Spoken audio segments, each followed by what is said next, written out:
이걸로 결제되나요? 눈물범벅이 된 젊은 여자가 떨리는 손으로 낡은 카드 한 장을 내밀었습니다. 버스 기사가 고개를 돌려 그녀를 봤죠. 등에는 3살 배기 아이가 엎여 있었고 아이는 추위에 칭얼대며 울고 있었습니다. 여자의 얼굴은 눈물과 콧물로 범벅이었고 어깨에는 눈이 소복이 쌓여 있었죠. 그 카드는 방금 전 지하도에서 쓰러져 있던 할머니가 쥐어준 것이었습니다. 돌아가셨을지도 모르는 할머니가 마지막으로 남긴 온기, 그게 이 카드 한 장이었습니다. 여자는 이 카드를 쓰는 게 맞는 건지, 이게 죄가 되는 건지도 모른 채 그저 등에 업힌 아이를 살려야 한다는 마음 하나로 카드를 내밀었습니다. 대체 이 여자에게 무슨 일이 있었던 걸까요? 이야기가 궁금하시다면 나의 사연 이야기 채널 구독과 좋아요 한 번씩만 부탁드리겠습니다. 그럼 이야기 시작하겠습니다. 이연서, 25살. 3살짜리 아들 건우를 혼자 키우는 미혼모였습니다. 연서는 원래 평범한 아이였어요. 공부를 잘하는 것도 집안이 넉넉한 것도 아니었지만 성실하고 마음이 따뜻한 아이였죠. 고등학교를 졸업하자마자 자동차 부품 제조 공장에 취업했고 주간 야간 2교대를 돌아가며 일했습니다. 새벽 5시에 눈을 떠서 공장에 나가고 야간 근무가 끝나면 자정이 넘어 쪽잠을 자는 날들이었지만 연서는 불평 한마디 없이 버텼어요. 통장에 조금씩 쌓이는 숫자를 보면서 언젠가 작은 아파트 하나 갖는 게 꿈이야라고 혼자 웃곤 했으니까요. 그런 연서의 삶이 무너진 건 21살 공장에서 만난 한 남자 때문이었습니다. 같은 라인에서 일하던 남자였는데 유독 연서한테 잘해줬어요. 야근하는 날이면 따뜻한 캔커피를 슬쩍 갖다 놓고 쉬는 날엔 밥이나 같이 먹자며 자연스럽게 다가왔죠. 연서는 태어나서 그런 대접을 받아본 적이 없었습니다. 부모님은 맞벌이에 바빠서 따뜻한 말 한마디 해줄 여유가 없었고 학교에서도 눈에 띄는 아이가 아니었으니까요. 그러니 누군가 자기한테 관심을 주고 따뜻하게 대해주는 게 얼마나 설레고 감사했겠습니까? 사랑에 빠지는데 오래 걸리지 않았고 결혼까지 약속했습니다. 아이를 가졌기 때문이었어요. 연서는 떨리는 마음으로 임신 사실을 알리려고 남자의 집 앞에서 기다렸습니다. 그런데 남자가 나타났을 때 옆에 다른 여자가 있었어요. 손을 잡고 웃으며 걸어오는 그 모습을 보는 순간 연서의 세계가 무너져 내렸죠. 알고 보니 그 남자는 공장에서 이 여자 저 여자 마음 약한 사람만 골라 꼬시고 다니던 사람이었습니다. 연서만 몰랐던 겁니다. 충격에 빠진 연서는 공장을 그만두고 부모님께 임신 사실을 알렸습니다. 부모님의 반응은 차가웠어요. 지금이라도 지워라. 미혼모가 되면 내 인생은 끝이야. 아버지가 단호하게 말했고 어머니도 고개를 돌리며 한마디 거들었죠. 그러게 누굴 믿고 그런 짓을 한 거야. 연서는 그 말이 칼처럼 가슴에 박혔지만 뱃속 아이를 지울 수는 없었습니다. 그 남자는 미워해도 이 아이는 죄가 없잖아요. 생명은 소중한 거예요, 엄마. 아버지가 벌떡 일어나며 소리쳤습니다. 지우지 않을 거면 이 집에서 나가라. 홧김에 한 말이었을 겁니다. 하지만 연서는 정말 나갔어요. 그동안 공장에서 모은 돈으로 작은 원룸을 구하고 혼자서 아이를 낳았습니다. 출산 당일 분만실에서 연서의 손을 잡아주는 사람은 아무도 없었어요. 간호사가 보호자분은요? 하고 물었을 때 연서는 땀에 젖은 얼굴로 웃으며 저 혼자예요 라고 대답했습니다. 그렇게 태어난 아이가 건우였어요. 3kg 조금 안 되는 작은 아이가 연서의 품에 안겨 울음을 터뜨렸을 때 연서는 태어나서 처음으로 누군가를 이렇게까지 사랑할 수 있다는 걸 알았습니다. 건우야, 엄마가 꼭 지켜줄게. 무슨 일이 있어도 그 약속 하나로 2년을 버텼습니다. 낮에는 건우를 업고 부업을 뛰었고 밤에는 내직 일감을 받아 포장하고 라벨을 붙이며 잠을 줄였죠. 건우가 아플 때면 응급실에서 밤을 새우고 분유값이 모자라면 자기 밥을 걸으면서 아이 것만 챙겼습니다. 그래도 연서는 웃었어요. 건우가 처음 뒤집기를 하던 날, 처음 맘마라고 했던 날, 비틀비틀 첫걸음을 뗀 날, 그 순간들이 연서를 살게 했으니까요. 건우가 3살이 되었습니다. 드디어 어린이집에 보낼 수 있는 나이가 됐고, 연서는 이제 제대로 된 일자리를 구해서 아이한테 더 나은 삶을 주겠다고 마음먹었죠. 그런데 하필이면 그 시점에 교통사고가 났습니다. 횡단보도를 건너다 신호를 무시한 차에 치여 다리를 다쳤어요. 오른쪽 무릎 인대가 손상되어 한동안 걸을 수조차 없었고 당연히 일을 할 수도 없게 됐습니다. 보험 처리는 됐지만 생활비까지 해결되진 않았어요. 치료비에 밀린 월세에 아이 어린이집비까지 통장 잔고는 바닥을 찍었고 냉장고에는 아이 먹일 것조차 떨어져 가고 있었습니다. 연서는 며칠을 고민했습니다. 그리고 결국 몇 년 만에 친정을 찾아가기로 했어요. 자존심이 아니라 아이 때문이었습니다. 자기가 굶는 건 참을 수 있어도 건우를 굶길 수는 없었으니까요. 겨울이었습니다. 연서는 건우를 등에 업고 부모님 집 앞에 섰어요. 심장이 터질 것 같았죠. 나가라고 했던 아버지의 얼굴이 떠올랐고 고개를 돌리던 어머니의 뒷모습이 스쳤습니다. 그래도 문을 두드렸어요. 똑똑똑. 안에서 인기척이 들렸습니다. 텔레비전 소리도 들렸고 아버지의 기침 소리도 들렸어요. 엄마, 아빠, 나 연서야. 대답이 없었습니다. 엄마, 잠깐만 문 좀 열어줘. 건우가 추워하고 있어. 잠시 후 안에서 아버지 목소리가 들렸습니다. 집 나간 자식은 필요 없다. 돌아가라. 어머니 목소리는 들리지 않았어요. 하지만 문이 열리지 않는다는 건 어머니도 같은 마음이라는 뜻이었죠. 연서는 한참을 서 있었습니다. 등에서 건우가 칭얼댔어요. 엄마, 추워. 그래. 가자, 건우야. 연서는 돌아섰습니다. 주머니에는 1,000원짜리 한 장이 전부였어요. 버스비도 안 되는 돈이었습니다. 집까지 버스로 30분이 넘고 걸으면 2시간이 넘는 거리였죠. 겨울밤 바람은 뼛속까지 파고들었고 다친 다리는 한 걸음 뗄 때마다 욱신거렸습니다. 등에 업힌 건우는 추위에 점점 더 크게 울기 시작했어요. 연서는 걸으면서 울었습니다. 소리 없이 이를 악물고 눈물만 볼을 타고 흘러내렸죠. 추위를 피할 곳을 찾아야 했습니다. 바람이라도 피하자.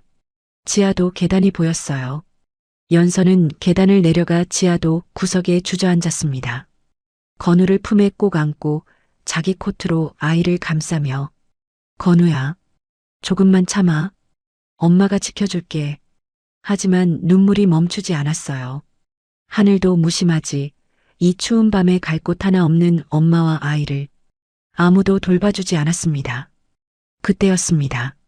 옆에서 이상한 소리가 들렸어요. 연서가 고개를 돌렸습니다. 몇 걸음 떨어진 지하도 구석에 누군가 쓰러져 있었어요. 낡은 옷을 입은 할머니였습니다. 몸이 부들부들 떨리고 있었고 얼굴은 창백하게 질려 있었죠. 지나가는 사람들이 있었지만 아무도 멈추지 않았습니다. 한 남자는 힐끗 보더니 발걸음을 빨리 했고 한 여자는 노숙자인 줄 알았는지 일부러 먼 쪽으로 돌아갔어요. 연서도 처음엔 망설였습니다. 자기도 지금 바닥인데 남을 돌볼 여유가 있나? 하지만 할머니의 떨림이 보통이 아니었어요. 숨소리가 거칠고 손가락 끝이 파랗게 변해가고 있었습니다. 연서는 건우를 내려놓고 할머니 곁으로 다가갔습니다. 할머니, 괜찮으세요? 할머니. 할머니가 간신히 눈을 떴어요. 초점 없는 눈동자가 연서를 향했고 떨리는 입술 사이로 작은 목소리가 새어나왔습니다. 주머니. 약. 연서는 재빨리 할머니의 외투 주머니를 뒤졌어요. 손에 잡힌 건 작은 약병이었습니다. 뚜껑을 열어 알약을 꺼냈지만 물이 없었어요. 마른 침으로 삼키기엔 할머니의 상태가 너무 안 좋아 보였습니다. 잠깐만요, 할머니. 물 사올게요. 조금만 버텨주세요. 연서는 벌떡 일어나 지하도 밖 편의점으로 뛰어갔습니다. 다친 다리가 욱신거렸지만 신경 쓸 겨를이 없었어요. 편의점에 들어서서 냉장고 앞에 섰을 때 손에 쥔 1,000원짜리 한 장이 눈에 들어왔습니다. 이걸 쓰면 정말 빈털터리가 되는 거였어요. 버스비는커녕 내일 건우한테 먹일 것도 살 수 없는 거였죠. 손가락 끝이 떨렸습니다. 하지만 연서의 머릿속에는 할머니의 파랗게 질린 얼굴만 가득했어요. 저 할머니가 지금 죽을 수도 있는데 1,000원이 뭐가 대수야. 물 한 병을 집어들고 계산대에 1,000원을 올려놓았습니다. 다시 지하도로 뛰어내려간 연서는 할머니의 머리를 조심스럽게 들어올리며 약을 입에 넣어드리고 물을 천천히 흘려 넣었어요. 할머니, 천천히 드세요. 천천히. 할머니가 약을 삼켰습니다. 한 모금, 두 모금, 물이 목을 타고 넘어가자 거칠던 숨소리가 조금씩 잦아들었어요. 얼마나 지났을까 할머니의 눈동자에 서서히 초점이 돌아왔습니다. 할머니가 연서의 손을 잡았어요. 차갑고 마른 손이었지만 힘이 실려 있었습니다. 고마워. 아가씨. 괜찮으세요, 할머니? 많이 아프세요? 병원 가셔야 하는 거 아니에요? 아니야, 괜찮아. 약만 먹으면 돼. 할머니가 몸을 천천히 일으키며 연서를 바라봤습니다. 그리고 연서의 뒤에 앉아있는 건우를 보더니 물었어요. 저 아이가 아가씨 아이야? 네, 제 아들이에요. 이 추운 밤에 아이를 데리고 여기서 뭘 하고 있었어? 연서는 대답하지 못했습니다. 갈 곳이 없어서 여기 앉아 있었다고 차마 말할 수가 없었거든요. 하지만 할머니는 다 아는 것 같았어요. 연서의 얼굴에 남은 눈물 자국과 아이를 감싸고 있던 얇은 코트 한 장만 봐도 충분했으니까요. 할머니가 자기 주머니를 더듬더니 뭔가를 꺼냈습니다. 카드 한 장이었어요. 아가씨, 내가 지금 가진 게 이것뿐이야. 연서는 손사래를 쳤습니다. 할머니, 이건 안 돼요. 저는 괜찮아요, 정말로. 괜찮은 사람이 이 추운 밤에 아이를 데리고 지하도에 앉아 있겠니? 아가씨가 내 목숨을 살려줬는데 이것도 못 주면 내가 사람이 아니지. 하지만 할머니도 형편이. 할머니가 연서의 손을 펴서 카드를 쥐어줬습니다. 마르고 거친 손이었지만 그 힘이 어찌나 단단하던지 연서는 손을 빼지 못했어요. 정말 힘들 때 꼭 써. 알겠지? 할머니의 눈이 연서를 똑바로 바라보고 있었습니다. 그 눈에 담긴 건 동정이 아니었어요. 연서를 살리고 싶다는 간절함이었습니다. 연서는 결국 카드를 받았어요. 할머니, 감사합니다. 정말 감사합니다. 고마운 건 나야. 아가씨 아니었으면 나는 오늘 여기서 죽었을 거야. 잠시 서로의 얼굴을 마주보며 웃었습니다. 연서도 할머니도 각자의 바닥에서 만난 두 사람이 서로에게 손을 내민 순간이었죠. 그런데 갑자기 할머니의 얼굴이 다시 일그러졌습니다. 할머니, 할머니. 할머니가 가슴을 움켜쥐더니 그대로 옆으로 쓰러졌어요. 눈이 감기고 몸이 축 늘어졌습니다. 연서는 공포에 질렸습니다. 할머니, 정신 차리세요. 할머니. 떨리는 손으로 주머니에서 핸드폰을 꺼내 119에 전화했어요. 여보세요. 할머니가 쓰러지셨어요. 빨리 와주세요. 위치가 어디신가요? 연서는 지하도라는 것밖에 몰랐습니다. 정확한 주소를 말해야 하는데 지하도 안에서는 어디가 어딘지 알 수가 없었어요. 잠깐만요. 위치 확인하고 다시 말씀드릴게요. 연서는 건우를 재빨리 업고 지상으로 뛰어 올라갔습니다. 주변을 둘러보니 건물 간판과 도로명이 보였어요. 헐떡이며 주소를 불러준 뒤 다시 지하도 계단을 내려갔습니다. 그런데 할머니가 없었습니다. 분명 여기였어요. 이 구석, 이 자리. 할머니가 쓰러져 있던 바로 그 자리에 아무도 없었습니다. 연서는 주변을 두리번거리다가 지나가던 남자를 붙잡았어요. 저기, 혹시 여기 할머니 못 보셨어요? 낡은 옷 입고 쓰러져 계셨는데. 남자가 고개를 갸웃하더니 말했습니다. 아, 아까 그 할머니? 돌아가신 것 같던데. 누가 데려갔어요? 검은 옷 입은 사람들이 왔었나? 연서의 다리에서 힘이 빠졌습니다. 돌아가셨다고요? 그 자리에 주저앉았어요. 손에 쥔 카드가 흐릿한 형광등 불빛 아래에서 차갑게 빛나고 있었습니다. 이게 할머니가 마지막으로 남기신 거구나. 이게 할머니의 유품이구나. 연서는 카드를 두 손으로 꼭 쥐고 고개를 숙였습니다. 눈물이 카드 위로 뚝뚝 떨어졌어요. 등에 업힌 건우가 엄마의 떨림을 느꼈는지 작은 손으로 연서의 목을 꼭 감싸 안았습니다. 엄마, 울지 마. 그래. 엄마 안 울어. 안 울어, 건우야. 하지만 눈물은 멈추지 않았습니다. 차가운 지하도에서 돌아가신 할머니가 남긴 카드 한 장을 쥔 채 연서는 한참을 그렇게 앉아 있었습니다. 얼마나 지났을까 연서는 간신히 몸을 일으켰습니다. 지하도 바닥의 냉기가 온몸에 스며들어 손끝이 곱아 있었고 등에 업힌 건우는 어느새 지쳐 잠이 들어 있었어요. 올라가야 했습니다. 여기 앉아 있는다고 달라지는 건 아무것도 없으니까요. 지상으로 올라온 연서는 버스 정류장 앞에 섰습니다. 전광판에 버스 도착 시간이 떠 있었어요. 7분 후. 하지만 버스를 탈 수가 없었습니다. 주머니에 남은 돈이 없었거든요. 1,000원짜리 마지막 한 장마저 할머니 약 먹일 물을 사는데 썼으니까 지금 연서에게 남은 건 정말 아무것도 없었습니다. 집까지 걸으면 2시간이 넘는 거리. 다친 오른쪽 다리는 아까부터 계속 욱신거렸고 등에 업힌 건우의 무게가 어깨를 짓눌렀어요. 그래도 걸어야지. 다른 방법이 없으니까. 연서가 한 발짝을 내딛었습니다. 그런데 그때 건우가 등 위에서 움찔하더니 칭얼대기 시작했어요. 엄마, 추워. 엄마. 코트 하나로 감싸고 있었지만 겨울밤 바람은 그 정도로 막을 수 있는 게 아니었습니다. 건우의 작은 손이 연서의 목덜미를 움켜쥐었는데 그 손이 얼음장처럼 차가웠어요. 연서는 걸음을 멈추고 건우를 앞으로 안아 코트 속에 넣었습니다.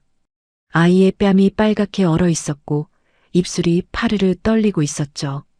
건우야, 조금만 참아. 집에 가면 따뜻하게 해줄게. 하지만 2시간을 이 추위 속에서 걸어야 한다는 게 아이한테 얼마나 잔인한 일인지 연서는 알고 있었습니다. 3살짜리 아이가 이 바람을 2시간이나 견딜 수 있을까? 아이가 얼어붙으면 어쩌지? 연서의 눈에서 다시 눈물이 흘러내렸어요. 그 순간 코트 주머니 안에서 손끝에 뭔가가 닿았습니다. 딱딱하고 네모난 것. 할머니가 쥐어준 카드였어요. 정말 힘들 때 꼭 써. 할머니의 목소리가 귓가에 맴돌았습니다. 연서는 카드를 꺼내 들여다봤어요. 형광등 불빛 아래에서 카드 표면이 희미하게 반짝였죠. 돌아가신 할머니의 카드를 쓰는 게 맞는 걸까? 이건 도둑질이 아닐까? 하지만 건우가 품 안에서 또 한 번 몸을 떨었고 그 떨림이 연서의 망설임을 끊어냈습니다. 지금 이 아이를 살리는 게 먼저야. 할머니도 그래서 이 카드를 주신 거잖아. 정류장에 버스가 들어오고 있었습니다. 연서는 떨리는 다리로 버스에 올라탔어요. 건우를 한 팔로 꼭 안은 채 다른 손으로 카드를 내밀었습니다. 눈물이 볼을 타고 흘러내리고 있었지만 닦을 겨를도 없었어요. 이걸로 결제되나요? 목소리가 갈라졌습니다. 버스 기사가 고개를 돌려 연서를 봤어요. 눈물 범벅인 젊은 여자, 품에 안긴 어린아이, 떨리는 손에 들린 낡은 카드 한 장. 버스 기사는 뭐라 말하지 않고 고개만 까딱했습니다. 찍어봐요. 연서가 단말기에 카드를 대자 짧은 전자음이 울렸어요. 삑. 결제가 됐습니다. 연서의 무릎에서 힘이 풀렸어요. 비틀거리며 가장 가까운 자리에 앉아 건우를 꼭 안았습니다. 따뜻한 히터바람이 발밑에서 올라왔고 건우가 품 안에서 조금씩 떨림을 멈추기 시작했어요. 연서는 소리 없이 울었습니다. 이를 악물고 어깨를 움츠리고 소리가 새어나가지 않게 입술을 꽉 깨물면서 할머니, 감사합니다. 돌아가셨을지도 모르는 할머니가 마지막으로 남겨주신 카드 한 장이 이 추운 밤에 엄마와 아이를 살려주고 있었습니다. 버스 창밖으로 가로등 불빛이 줄줄이 흘러갔어요. 연서는 창에 비친 자기 얼굴을 보면서 생각했죠. 세상이 이렇게 차갑기만 한 건 아닌가 봐. 할머니 같은 사람이 있으니까. 집에 도착한 건 밤 11시가 넘어서였습니다. 연서는 건우를 이불 속에 눕히고 따뜻하게 덮어준 뒤 주머니에서 카드를 꺼내 한참을 들여다봤어요. 이름도 모르는 할머니. 어떤 분이셨는지도 모르는 할머니. 마지막 순간에 자기보다 남을 먼저 생각하신 그 마음이 연서의 가슴속에 깊이 새겨졌습니다. 할머니, 이 카드 소중히 간직할게요. 할머니 유품이니까. 연서는 카드를 서랍 가장 안쪽에 넣고 조심스럽게 닫았어요. 다시 쓸 생각은 없었습니다. 돌아가신 분의 마지막 온기를 함부로 쓰면 안 된다고 생각했으니까요. 그날 밤 연서는 건우 옆에 누워 아이의 잠든 얼굴을 바라보며 오랜만에 기도를 했습니다. 하늘에서도 따뜻하게 지내세요, 할머니.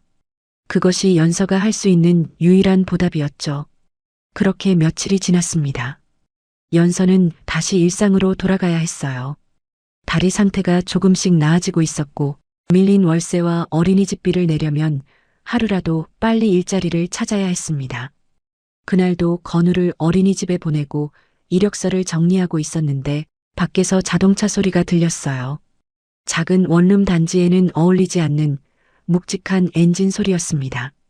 그리고 노크 소리가 울렸습니다. 똑똑. 연서가 조심스럽게 문을 열었습니다. 문 앞에 낯선 남자가 서 있었어요. 검은 정장에 넥타이를 단정하게 맨 중년의 남자였고 그 뒤로 검은 세단 한 대가 골목 입구에 멈춰 서 있었습니다. 이 허름한 원룸 단지에는 도저히 어울리지 않는 풍경이었죠. 남자가 공손하지만 단호한 목소리로 물었습니다. 실례지만 이연서 씨 맞으십니까? 네, 맞는데요. 무슨 일이세요? 남자가 안주머니에서 투명 케이스를 꺼내 카드 한 장을 보여줬어요. 연서는 그 카드를 보는 순간 심장이 덜컥 내려앉았습니다. 서랍 안에 넣어둔 그 카드와 똑같은 디자인이었거든요. 며칠 전 이 카드로 버스 요금이 결제된 기록이 있습니다. 혹시 사용하신 적이 있으십니까? 연서의 얼굴이 하얗게 질렸어요.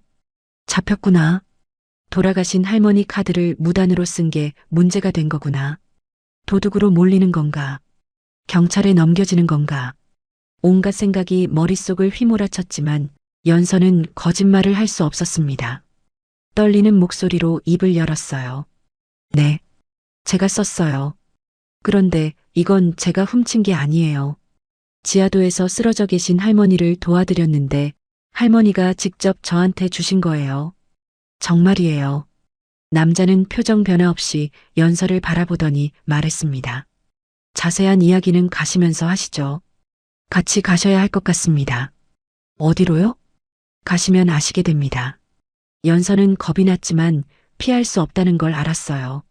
할머니의 카드를 쓴 건 사실이니까 해명이라도 제대로 해야 했습니다. 어린이집에서 건우를 데려와 안고 차에 탔어요. 검은 세단은 소리 없이 출발했고 연서는 뒷좌석에 앉아 건우를 꼭 안은 채 창밖을 바라봤습니다.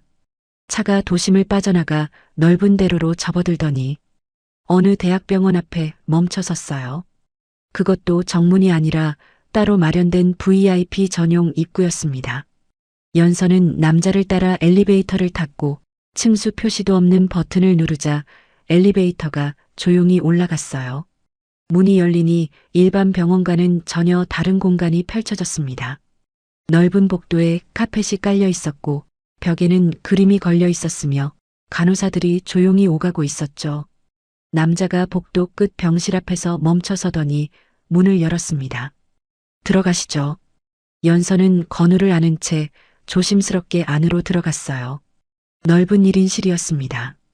창밖으로 도시가 한눈에 내려다 보이는 높은 층이었고 병실이라기보다 호텔 스위트룸에 가까운 공간이었죠. 그리고 침대 위에 누군가가 앉아 있었습니다. 연서는 그 얼굴을 보는 순간 그 자리에 얼어붙었어요. 그날 밤 지하도에서 쓰러져 있던 할머니. 낡은 옷을 입고 파랗게 질린 얼굴로 떨고 있던 그 할머니가 깨끗한 환자복을 입고 침대에 기대 앉아 연서를 바라보고 있었습니다. 살아계셨어요. 할머니, 연서의 목소리가 떨렸습니다.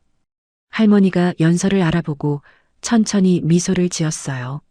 아가씨, 그때 그 아가씨구나. 왔어? 연서는 믿을 수가 없었습니다. 다리에 힘이 풀려 한 걸음 다가서며 눈물이 터져 나왔어요. 할머니, 살아계셨어요?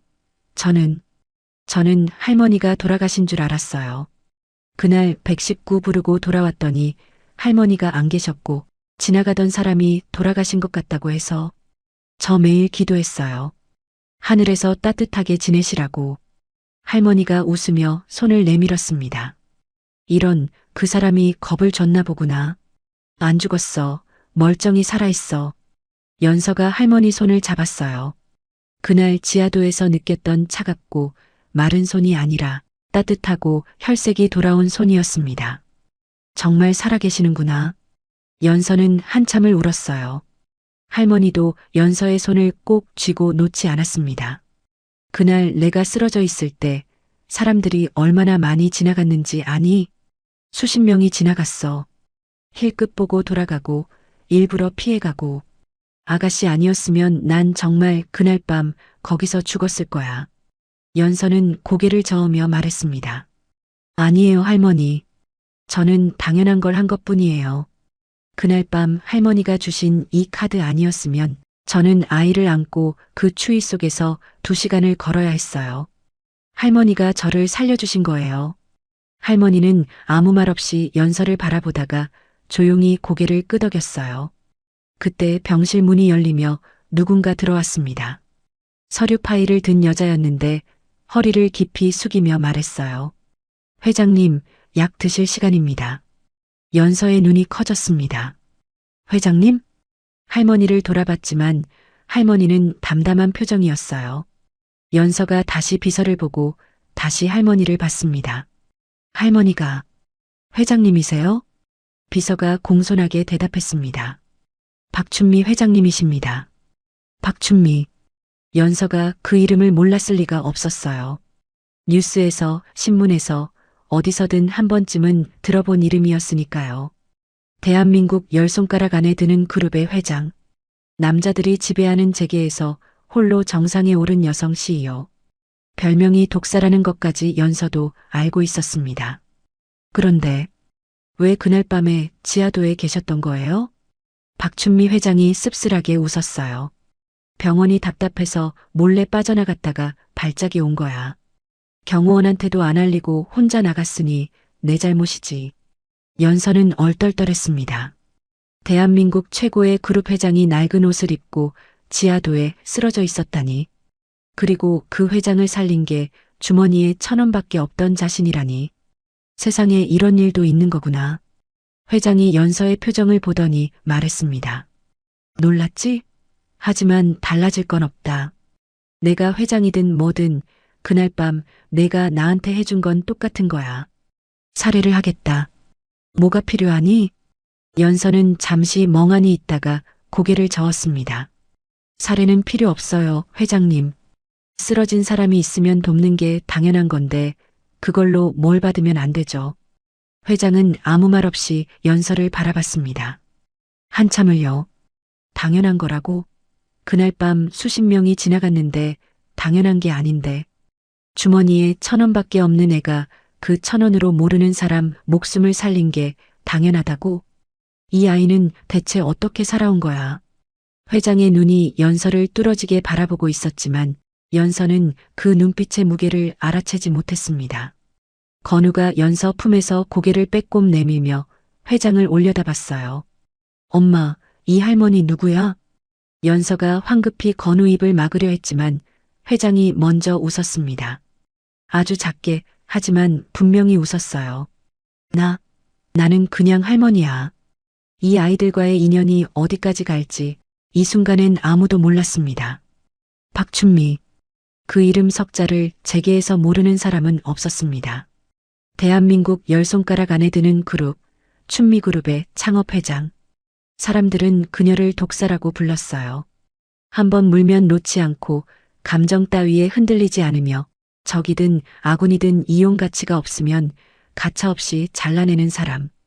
그 별명이 붙은 데는 이유가 있었습니다. 32살에 남편을 여의었어요. 갑작스러운 교통사고였죠. 아침에 출근하며 저녁에 보자던 사람이 점심때 영안실에 누워 있었습니다. 남은 건 빚더미와 5살, 3살짜리 두 아들뿐이었어요. 장례식장에서 남편 친척들이 한 말이 아직도 귓가에 남아 있었습니다. 여자 혼자 애들을 어떻게 키워? 재혼이나 알아봐라. 사업은 접어. 여자가 뭘 할 수 있겠어. 박춘미는 그 말을 듣고 이를 악물었어요. 두고 보라고, 내가 해내겠다고. 남편이 남긴 작은 식품 유통회사를 물려받아 사업을 시작했습니다. 처음엔 아무도 상대해주지 않았어요. 거래처에 가면 사장이 여자야? 라는 말부터 들었고, 은행에서 대출을 받으려면 남자 보증인을 세우라는 소리를 들어야 했죠. 밤에는 아이들을 재우고 새벽까지 장부를 들여다보며 숫자와 씨름했고, 낮에는 거래처를 돌며 고개를 숙이고 또 숙였습니다.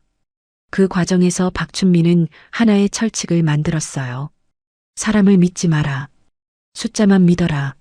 믿었던 직원이 거래처와 짜고 뒤통수를 친 적이 있었습니다. 친하게 지내던 동종업계 사장이 핵심 거래선을 통째로 빼간 적도 있었죠. 약하면 밟히고 믿으면 배신당했어요. 그때마다 박춘미는 더 단단해졌고 더 차가워졌습니다. 감정을 드러내면 약점이 되니까 웃지 않았고 정을 주면 이용당하니까 사람과 거리를 뒀어요. 오직 숫자와 성과로만 판단하고 결과로만 평가했습니다. 그 방식이 통했어요. 30년에 걸쳐 작은 식품 유통회사는 식품, 제조, 유통, 건설까지 아우르는 거대 그룹으로 성장했고 박춘미는 대한민국에서 손꼽히는 여성 CEO가 됐습니다. 하지만 그 30년 동안 잃어버린 것이 있었어요. 두 아들이었습니다. 큰아들 박도현, 작은아들 박도윤. 회장은 아들들에게도 세상에 하던 것과 똑같이 했어요. 경쟁시키고 채찍질하고 약한 모습을 보이면 질책했습니다. 큰아들이 학교에서 상장을 받아와 엄마 나 잘했지? 하면 이 정도로 뭐가 잘한 거야? 1등이 아니면 의미 없다고 했고 작은아들이 그림을 그리고 싶다고 하면 쓸데없는 소리 마라. 회사에 도움이 안 되는 건 취미도 아니다라고 잘라버렸죠. 칭찬 한마디, 안아주는 것 한 번 없이 아이들을 회사의 후계자로만 키웠습니다. 아들들은 커서 각각 그룹 계열사의 임원이 됐지만 엄마와의 사이는 얼음장 같았어요. 겉으로 보면 서로 자리 다툼만 하는 것처럼 보였고 명절에 얼굴을 맞대도 업무 보고 같은 식사를 하고 돌아갔습니다. 손주들이 넷이나 있었지만 회장이 손주들과 시간을 보낸 적은 거의 없었어요. 생일 선물은 비서가 대신 골라보냈고 운동회나 발표회에 간 적은 한 번도 없었죠. 회장 본인은 그게 당연하다고 생각했습니다. 자기가 30년간 해온 방식이 틀리지 않았으니까. 결과가 증명하지 않나. 이 그룹이, 이 숫자가 내가 옳았다는 증거 아닌가. 그런 박춘미 회장이 병원에서 퇴원한 뒤 비서에게 지시를 내렸습니다. 그 아가씨, 이연서라고 했지. 조사해와. 비서가 이틀 만에 보고서를 올렸어요. 이연서, 25살. 고졸. 자동차 부품 제조 공장 근무 경력. 미혼모, 3살 아들 건우를 혼자 양육 중. 교통사고로 인한 다리 부상으로 현재 무직. 가족관계 단절 상태. 현재 소득 없음. 회장은 보고서를 읽고 한참을 가만히 앉아 있었습니다. 이 아이가 주머니에 1,000원밖에 없었다는 거지? 네, 회장님. 카드 사용 기록을 역추적하니 버스 요금 결제가 전부였습니다. 회장이 보고서를 내려놓고 창밖을 바라봤어요. 1,000원. 가진 거라곤 1,000원뿐이 내가 그 돈으로 모르는 사람 목숨을 살렸어. 그리고 살해를 하겠다니까 당연한 걸 했을 뿐이라고 하더군. 비서는 대답하지 않았습니다. 30년간 회장 옆에서 일하면서 회장이 누군가에 대해 이렇게 오래 생각하는 걸 본 적이 없었으니까요. 거래처 사장이든 정치인이든 누구를 만나도 5분이면 판단을 끝내고 지시를 내리던 사람이 고졸 미혼모 하나를 두고 한참을 멍하니 앉아 있었습니다. 회장이 중얼거렸어요. 세상에 저런 사람이 아직 있었나? 측은한 마음이 올라왔지만 회장은 거기서 멈췄습니다. 동정으로 돈을 쥐어주는 건 자기 방식이 아니었어요. 불쌍하다고 도와주면 그건 시혜이지 존중이 아니니까. 하지만 마음 한구석에 연서가 남았습니다. 보고서를 서랍에 넣으면서도 자꾸 손이 그 파일로 돌아갔고 밤에 서재에 앉아 있으면 그날 지하도에서의 일이 떠올랐어요. 차가운 바닥에 쓰러진 자신에게 달려온 젊은 여자. 가진 거라곤 1,000원뿐인데 그 1,000원을 아낌없이 쓰고 살해를 하겠다니까 고개를 젓던 그 눈빛. 당연한 걸 했을 뿐이에요. 그 말이 자꾸 머릿속에서 맴돌았습니다. 박춘미의 30년 인생에서 당연히 남을 돕는 사람은 없었거든요. 모든 사람에게는 이유가 있었고 대가가 있었고 계산이 있었습니다. 그런데 이 아이에게는 그런 게 없었어요.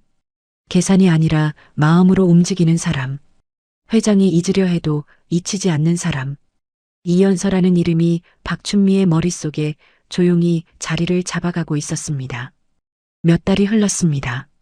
연서의 다리는 천천히 회복되었고 더 이상 미룰 수 없었어요.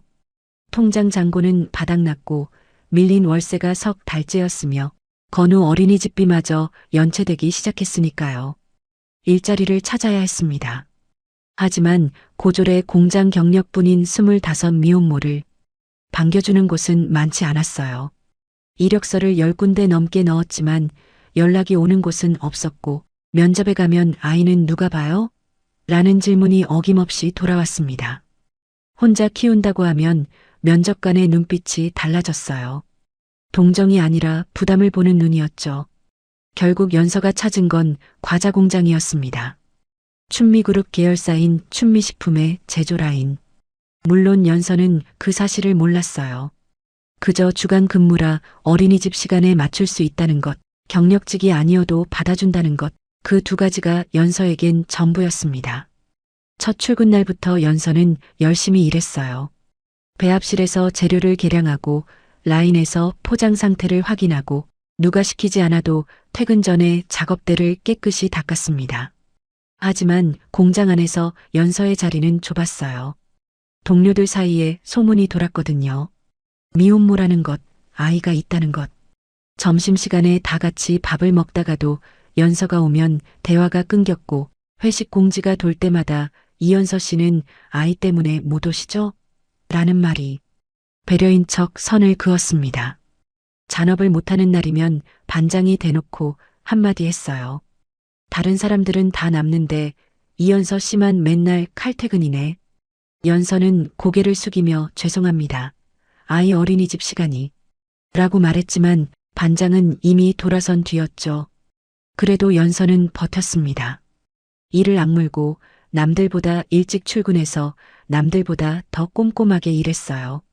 아이를 먹여 살려야 하니까 여기서 밀려나면 갈 곳이 없으니까. 그러던 어느 날 사고가 터졌습니다. 배합 과정에서 잘못된 원료가 투입되어 과자 한 라인 전체가 불량으로 나온 거예요. 수천 박스 불량이었습니다. 전량 폐기 처분에 라인 가동 중단까지 손해 규모가 수천만 원에 달했어요. 공장장이 불같이 화를 내며 원인 조사에 들어갔고 반장이 보고서를 올렸습니다. 당일 배합 공정을 담당한 사람은 이연서입니다. 원료 투입 순서를 착각한 것으로 보입니다. 연서는 어이가 없었어요. 그날 배합실에서 원료를 투입한 건 반장 본인이었거든요. 연서는 포장 라인에서 검수를 하고 있었지 배합실 근처에도 가지 않았습니다. 저는 그날 배합을 안 했어요. 포장 라인에 있었습니다. 반장이 눈을 치켜뜨며 말했어요. 무슨 소리야? 내가 분명히 너한테 배합 맡겼잖아. 다른 사람들한테도 물어봐. 다 알고 있어. 연서가 주변을 둘러봤습니다. 같은 라인에서 일하는 동료들이 고개를 돌렸어요. 눈을 마주치는 사람이 아무도 없었습니다. 다들 알고 있었어요. 그날 배합실에 들어간 게 반장이라는 걸. 하지만 아무도 입을 열지 않았습니다.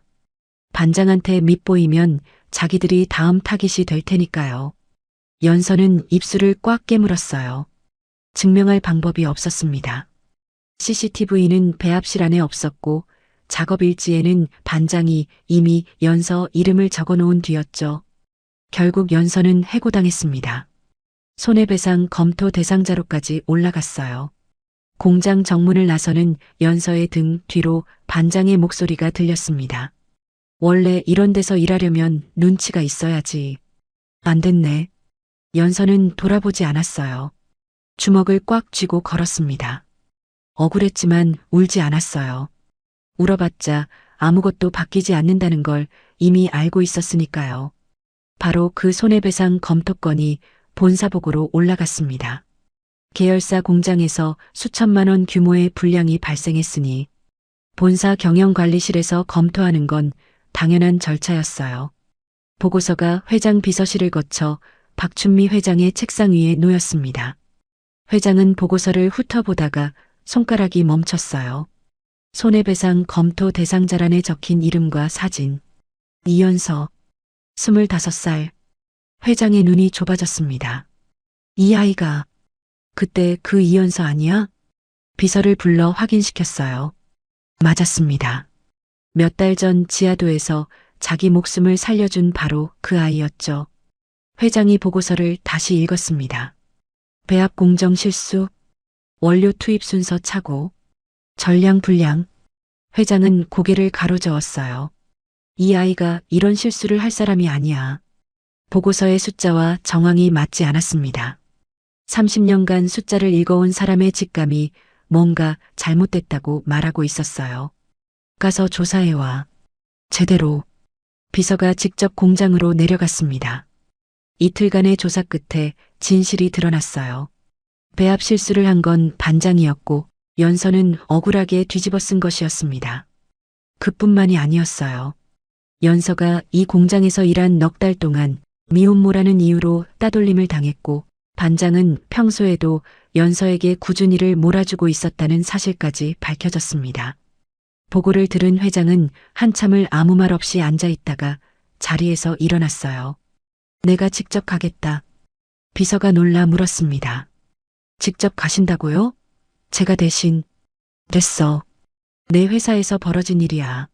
내가 가야지. 회장이 연서의 원룸 앞에 도착한 건 저녁 때였습니다. 연서는 건우를 안고 문을 열었어요. 회장을 보는 순간 눈이 동그래졌습니다. 회장님? 여기 어떻게? 회장이 연서를 똑바로 바라보며 말했습니다. 내 잘못이 아니다. 조사를 했다. 배합 실수는 반장이 한 거고 내가 억울하게 뒤집어 쓴 거였어. 연서의 눈시울이 붉어졌지만 울지 않았어요. 이를 악물고 고개를 끄덕였습니다. 알고 있었어요. 근데 증명할 수가 없었어요. 회장이 말했습니다. 내 회사에서 이런 일이 벌어진 건 내가 경영을 잘못한 거다. 내가 이런 꼴을 당한 건 내 책임이야. 연서는 고개를 저었어요. 아니에요, 회장님. 회장님 잘못이 아니에요. 어딜 가나 이런 일은 어딜 가나 있으면 안 되는 일이야. 회장이 연서의 말을 잘랐습니다. 잠시 침묵이 흘렀어요. 회장이 연서를 바라보며 입을 열었습니다. 본사에 와서 일을 배워라. 연서가 멈칫했어요. 네, 본사요? 관리팀의 자리를 만들겠다. 와서 제대로 배워라. 회장님, 저는 고등학교밖에 안 나왔는데요. 본사에서 일하는 분들은 다 좋은 대학 나오신 분들이잖아요. 저 같은 사람이 거기서 뭘 할 수 있겠어요.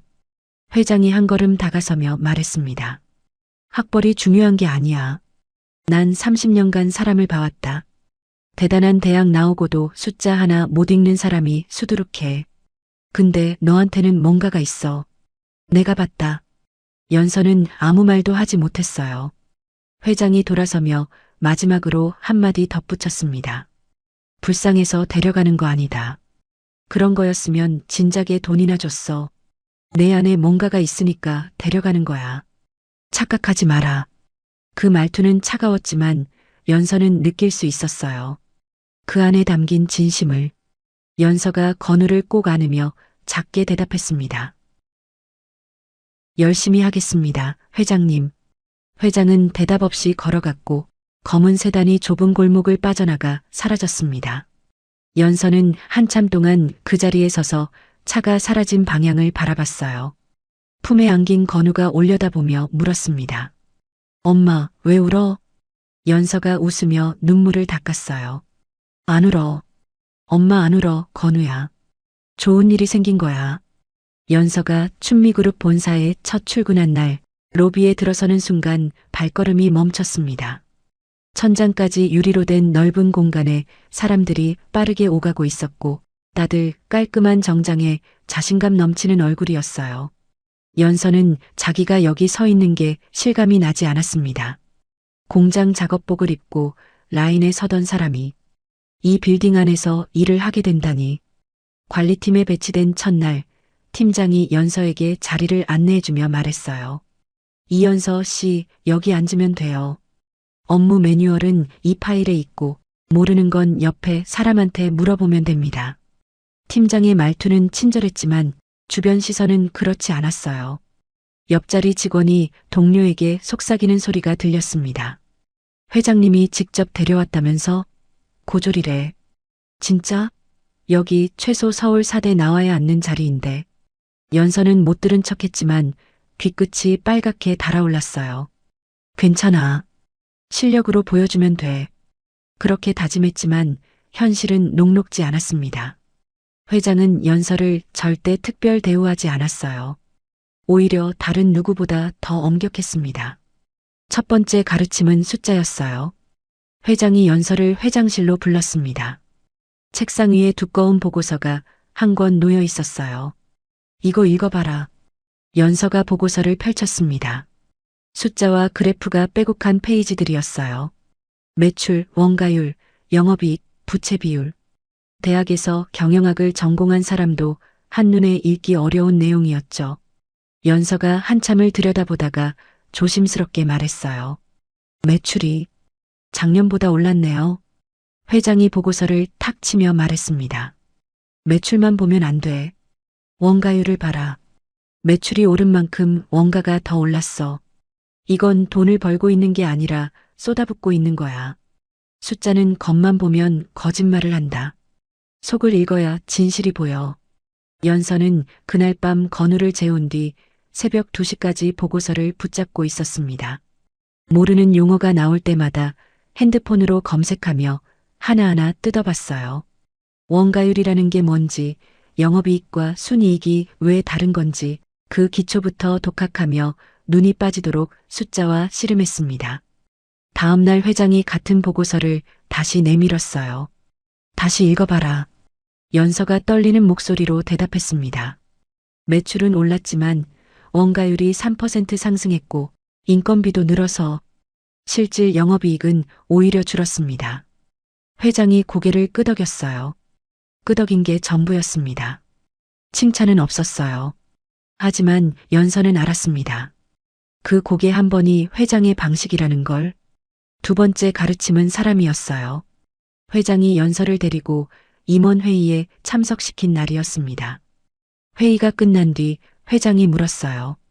회의에서 누가 제일 말을 많이 했지? 김 전무님이요. 거의 혼자 20분 넘게 발표하셨어요. 그럼 누가 제일 말을 안 했어? 박상무님이요. 거의 한마디도 안 하셨는데. 회장이 창밖을 보며 말했습니다. 말 많은 사람을 조심해라. 말이 많다는 건 자기가 한 일이 없다는 거야. 보여줄 게 없으니까 입으로 채우는 거지. 진짜 일하는 사람은 말이 없다. 숫자가 대신 말해주니까. 연서는 그 말을 수첩에 적었어요. 회장의 말 한마디 한마디가 교과서에는 없는 살아있는 가르침이었으니까요. 세 번째 가르침은 보고서였습니다. 회장이 연서에게 처음으로 보고서를 써오라고 시켰어요. 연서는 밤을 새워 정성껏 썼습니다. 배경부터 과정, 결론까지 꼼꼼하게 적어서 제출했죠. 돌아온 보고서에는 빨간 줄이 가득했어요. 거의 모든 문장에 줄이 그어져 있었고 맨 위에 회장의 글씨로 한 줄이 적혀 있었습니다. 결론부터 말해라. 사장은 바쁜 사람이야. 연서는 보고서를 다시 썼습니다. 결론을 첫 줄에 넣고 근거를 그 아래 붙이고 배경은 맨 뒤로 뺐어요. 다시 제출하니 빨간 줄이 절반으로 줄었습니다. 세 번째 제출했을 때 빨간 줄이 3개로 줄었고 네 번째에서야 회장이 보고서를 내려놓으며 말했어요. 이제 좀 읽을만 하네. 그 한마디에 연서는 화장실로 뛰어가 울었습니다. 기뻐서 운 게 아니라 지금까지의 모든 게 한꺼번에 밀려왔거든요.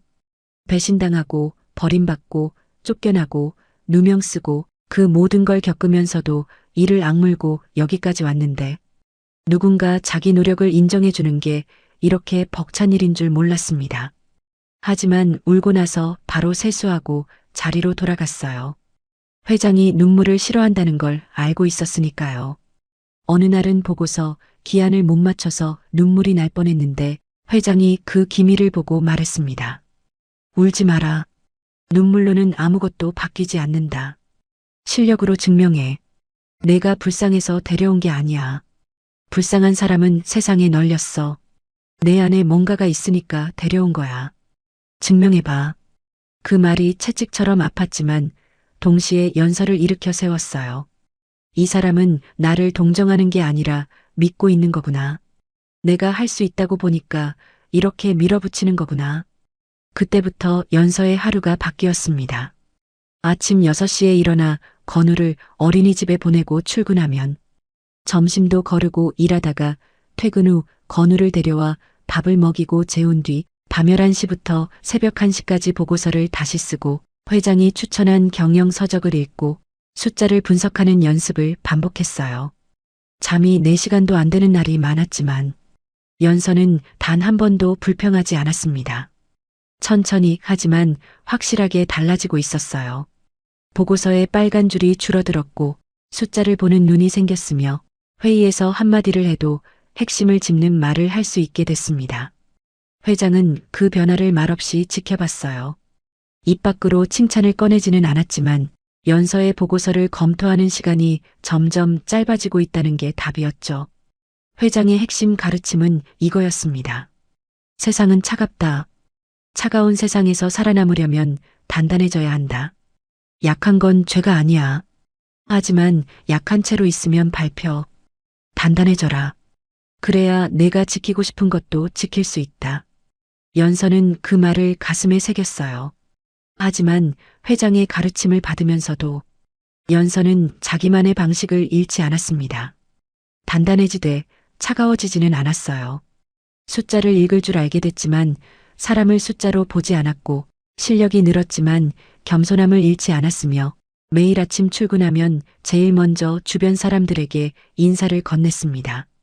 회장이 가르쳐 준 건 세상을 살아가는 기술이었지만 연서가 이미 갖고 있던 건 사람을 대하는 마음이었어요. 그 둘이 만나면 어떤 사람이 되는 건지 아직 아무도 모르고 있었습니다. 회장은 연서를 가르치면서 동시에 지켜보고 있었습니다. 처음엔 그저 확인하려는 거였어요. 내가 이 아이를 제대로 본 건지, 투자할 가치가 있는 건지. 30년간 수없이 많은 사람을 걸러온 방식 그대로 냉정하게 숫자를 보듯이 연서를 관찰했죠.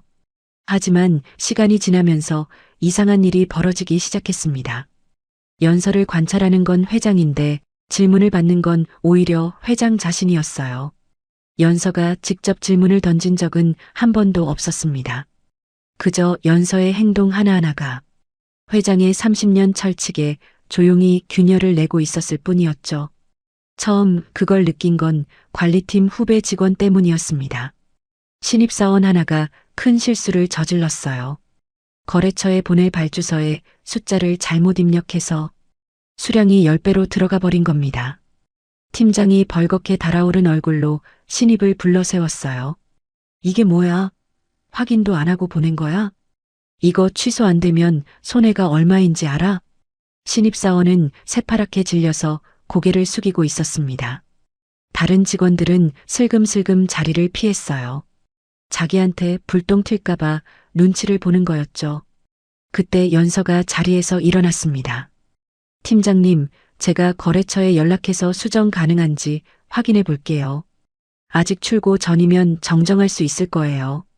그리고 신입사원에게 말했어요. 괜찮아. 나도 처음에 이런 실수 많이 했어. 같이 고치자. 내가 거래처 통화할 테니까. 너는 정정 발주서 다시 작성해놔. 신입사원이 고개를 들어 연서를 봤습니다. 올 것 같은 눈이었지만 연서가 웃어 보이자 고개를 끄덕이며 자리로 돌아갔어요. 둘은 그날 밤 9시가 넘도록 함께 남아서 일을 수습했고 결국 거래처에서 정정을 받아내 손해 없이 마무리했습니다. 다음 날부터 그 신입사원은 연서를 그림자처럼 따라다녔어요. 뭘 물어봐도 연서한테 먼저 가고 연서가 야근하면 자기도 남아서 도왔습니다. 회장은 그 장면을 비서실 보고로 전해들었어요. 속으로 생각했죠. 저렇게 하면 밟히는데 남의 실수를 덮어주면 자기한테 돌아오는 건 없어. 내가 30년간 봐온 세상에서는 그렇게 하는 사람이 제일 먼저 잘려. 그런데 결과는 달랐습니다. 신입사원이 연서의 든든한 지원군이 됐고 그 모습을 본 다른 팀원들도 연서에게 조금씩 마음을 열기 시작했어요. 회장은 고개를 갸우뚱했지만 넘어갔습니다. 그런 일이 한 번이면 우연이니까요. 두 번째는 거래처 미팅에서였습니다. 연서가 관리팀 실무 담당으로 거래처 미팅에 참석했어요. 상대는 중견식품 유통사의 부장이었는데 연서를 보더니 대놓고 반말을 했습니다. 이 보고서 누가 썼어? 고졸이 뭘 안다고 숫자를 만져. 동석한 팀원이 움찔했어요. 회장이 직접 데려온 사람을 앞에서 깔보는 건 위험한 짓이었거든요. 팀원이 나서려 하자 연서가 조용히 손을 들어 막았습니다. 부장님, 보고서 내용에 문제가 있으시다면 구체적으로 말씀해 주시겠어요? 수정할 부분이 있으면 바로 반영하겠습니다. 부장이 코웃음을 치며 보고서를 집어던지듯 밀었어요. 무언가 산출 기준이 엉터리야. 이걸로 납품 단가를 맞추라고? 연서는 아무 말 없이 보고서를 다시 집어들었습니다. 그리고 사흘 뒤 재미팅 자리에 연서가 새 보고서를 들고 나타났어요. 무언가 산출 기준을 3가지 방식으로 비교 분석한 자료였고 업계 평균 데이터까지 첨부해서 누가 봐도 반박할 수 없는 내용이었습니다. 연서가 차분하게 자료를 설명하자 큰 소리치던 부장이 입을 다물었어요. 할 말이 없었던 겁니다. 미팅이 끝나고 부장이 어색하게 악수를 청하며 말했습니다. 다음에도 이 정도로 준비해오면 일하기 수월하겠네. 그게 그 사람이 할 수 있는 최대한의 인정이었어요. 연서는 웃으며 고개를 숙였습니다. 좋은 의견 주셔서 감사합니다. 덕분에 더 꼼꼼하게 준비할 수 있었어요. 회장은 이 일을 비서에게 보고받고 한참을 가만히 앉아 있었습니다. 나였으면 거래를 끊었을 텐데 반말하고 보고서를 집어던진 거래처 부장한테 회장이었다면 전화 한 통으로 계약을 날려버렸을 겁니다. 감히 내 사람을 무시해? 그럼 끝이야. 그게 30년간 회장의 방식이었어요. 그런데 연서는 사람을 잘라내지 않았습니다. 무시당해도 감정으로 맞서지 않고 실력으로 상대의 입을 닫게 만들었어요. 그리고 결과적으로 그 거래처와의 관계는 끊어지지 않았고 오히려 이전보다 나아졌습니다. 잘라내지 않고도 이길 수 있다고? 회장의 머릿속에 작은 물음표가 생겼지만 이번에도 넘어갔어요. 이건 그냥 운이 좋았을 수도 있으니까. 세 번째는 아주 사소한 장면이었습니다. 어느 날 아침 회장이 평소보다 일찍 출근했어요. 엘리베이터를 타려고 로비를 지나가는데 복도 끝에서 연서의 목소리가 들렸습니다. 아주머니, 오늘 날씨가 많이 춥죠? 이거 드세요. 따뜻한 거예요. 회장이 발걸음을 멈추고 모퉁이 너머를 살짝 봤어요. 연서가 청소 아주머니에게 따뜻한 음료를 건네고 있었습니다. 청소 아주머니가 환하게 웃으며 두 손으로 음료를 받았어요. 아이고, 연서 씨. 매번 이러면 안 되는데 고마워요. 아니에요. 맨날 새벽부터 나오셔서 얼마나 추우세요. 저는 사무실에 앉아 있으니까 이것도 못하면 안 되죠. 청소 아주머니가 연서를 보며 웃었습니다. 회장이 얼마나 오랫동안 잊고 살았던 종류의 웃음인지 그 환한 얼굴을 보는 순간 가슴 어딘가가 먹먹해졌어요. 저런 웃음을 나한테 보여주는 사람이 있었던가? 회장 앞에서 사람들은 웃지 않았습니다. 긴장했고 조심했고 두려워했어요. 허리를 깊이 숙이고 네, 회장님 알겠습니다. 회장님을 연발했지만 그 누구도 저런 웃음을 보여준 적은 없었죠. 사소한 장면이었지만 회장은 그 자리에서 한참을 움직이지 못했습니다. 네 번째는 숫자가 증명한 것이었어요. 연서가 관리팀 실무를 맡은 지 넉 달이 지났을 때 팀 성과 보고서가 올라왔습니다. 연서가 맡은 파트의 업무 처리 속도가 이전 대비 20% 향상됐고 거래처 클레임은 30% 줄었으며 팀 내 협업 만족도 조사에서 관리팀이 전 부서 중 1위를 기록했어요. 비서가 보고서를 올리며 말했습니다. 특이한 건 연서 씨가 특별히 새로운 시스템을 도입하거나 획기적인 전략을 쓴 게 아니라는 겁니다. 그냥 사람들이 연서 씨를 믿고 따르니까 일이 되는 거였습니다. 회장은 그 보고서를 내려놓고 창밖을 바라봤어요. 30년간 회장이 조직을 움직여온 방식은 두려움이었습니다. 실수하면 잘린다. 성과 못 내면 끝이다. 그 공포가 사람들을 움직이게 했고 결과를 만들어냈어요. 그런데 연서는 정반대였습니다. 두려움이 아니라 신뢰로 사람을 움직였어요. 실수해도 같이 고치자고 했고 무시당해도 실력으로 돌려줬으며 새벽부터 일하는 청소 아주머니한테 따뜻한 음료를 건넸습니다. 그 결과 사람들이 연서 주변으로 모여들었고 숫자가 그걸 증명하고 있었죠. 회장이 처음으로 혼자 중얼거렸습니다. 저렇게 약해 빠져서 어떻게 살아남는 거야. 근데 왜 사람들이 저 아이 주변으로 모이는 거지? 답을 찾을 수 없었어요. 아니, 답은 이미 눈앞에 있었는데 30년간 믿어온 자기 방식이 그 답을 받아들이지 못하고 있었습니다. 그날 밤 회장은 텅 빈 사무실에서 불을 끄지 않고 앉아 있었어요. 서재 창밖으로 도시의 불빛이 점점이 빛나고 있었고 그 불빛 아래 수만 명의 직원이 수십 개의 계열사가 자기가 30년간 쌓아 올린 제국이 놓여 있었습니다. 전부 두려움과 채찍질로 세운 것들이었어요. 사람을 믿지 말라. 숫자만 믿어라. 약하면 밟힌다. 감정은 약점이다. 그 철칙으로 여기까지 왔습니다. 그런데 오늘따라 그 철칙이 흔들렸어요. 25살 고졸, 미혼모. 가진 것 하나 없는 그 아이가 두려움 없이, 계산 없이 그저 사람을 사람으로 대하는 것만으로 자기 주변을 바꾸고 있었습니다. 회장이 창밖을 바라보며 30년 만에 처음으로 자문했어요. 내가 해온 방식이 정말 맞는 건가? 그 질문이 입 밖으로 나온 순간 가슴 어딘가에서 오래된 벽에 금이 가는 소리가 들리는 것 같았습니다. 그 일은 연서도 회장도 예상하지 못한 순간에 벌어졌습니다. 연서가 본사에서 일한 지 5달쯤 됐을 때 거래처 감사 자료를 마감해야 하는 날이 겹쳤어요. 오후 6시까지 본사에 제출해야 하는 서류였는데 오전부터 데이터 오류가 발견되어 전체를 다시 검토해야 했습니다. 팀장이 연서에게 말했어요.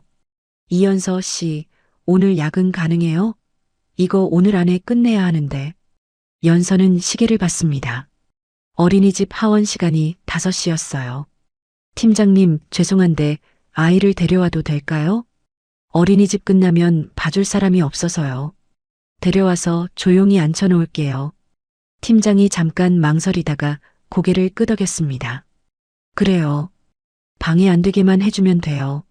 5시 반 연서가 건우를 데리고 사무실에 돌아왔어요. 건우에게 사무실 구석 소파에 앉혀놓고 그림책과 크레파스를 꺼내줬습니다. 건우야, 엄마 일 좀만 더 하면 되거든. 여기서 그림 그리고 있어. 착하지? 응, 엄마. 나 착하게 있을게. 건우는 소파에 배를 깔고 엎드려 그림을 그리기 시작했고 연서는 자리로 돌아가 서류와 씨름했습니다. 문제는 건우가 3살짜리 아이라는 거였어요. 1시간쯤 지나자 그림책에 실증이 났는지 소파에서 내려와 사무실 이곳저곳을 돌아다니기 시작했습니다. 연서가 몇 번이나 돌아보며 건우야, 거기 앉아 있어라고 했지만 아이는 호기심을 참지 못하고 복도 쪽으로 나가버렸어요. 건우가 복도를 터벅터벅 걸어가다가 큰 문 앞에 멈췄습니다. 문이 살짝 열려 있었어요.